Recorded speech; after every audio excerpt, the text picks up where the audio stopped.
Hi, my name's Sean, and I'll be talking about schizophrenia. So when you think of a schizophrenic person, what do you imagine them as? Do you imagine them as a violent criminal, or someone that's scary, or someone that simply lacks empathy or care for others? These are common stereotypes for people with schizophrenia. However, how exactly accurate are they? The reality is, not that much. As someone with a sister who suffered from schizophrenia, I've always wanted to know how it felt to be in her shoes, how her mind worked, how it came to be, and overall just wanted to know more about her condition. Schizophrenia is a lifelong mental disorder that manifests into specific symptoms, has certain treatment modalities, and poses a plethora of challenges for its sufferers. So there are many symptoms that can be associated with schizophrenia.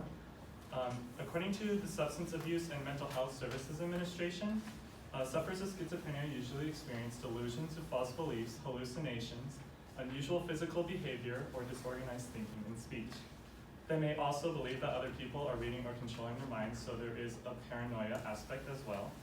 And as well as have physical or disorganized behavior, whether it be by strange movements, or strange actions, or a lack of talking in them. So certain groups of people are more susceptible to schizophrenia. The National Institute of Mental Health states that the symptoms usually appear from late teens to early 30s, with men showing symptoms earlier.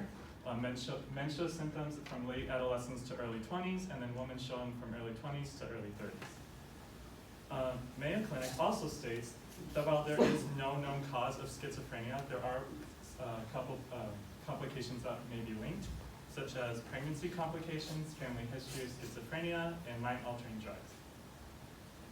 So while there are many ways to identify the illness, are there ways to treat or even cure schizophrenia?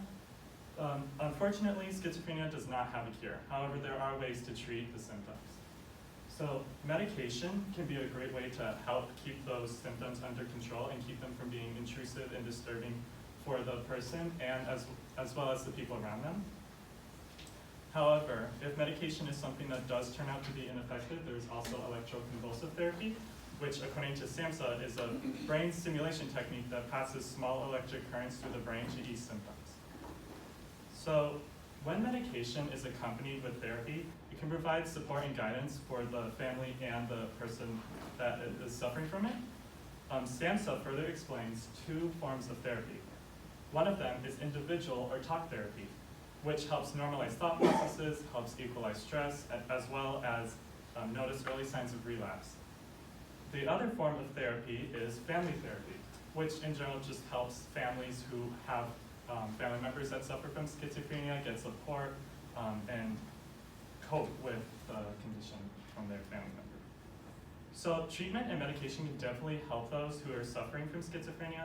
However, they are still presented with many challenges in their lives. These challenges can be debilitating for sufferers, especially when they go through episodes. As stated in the video, schizophrenic episodes usually consist of 3 stages. The first starts off with the prodromal stage, and then it goes on to the active stage, and then the residual. And the video will go over that shortly. That's sound. Turn that off on the black box. This seems similar to other mental disorders like depression or anxiety.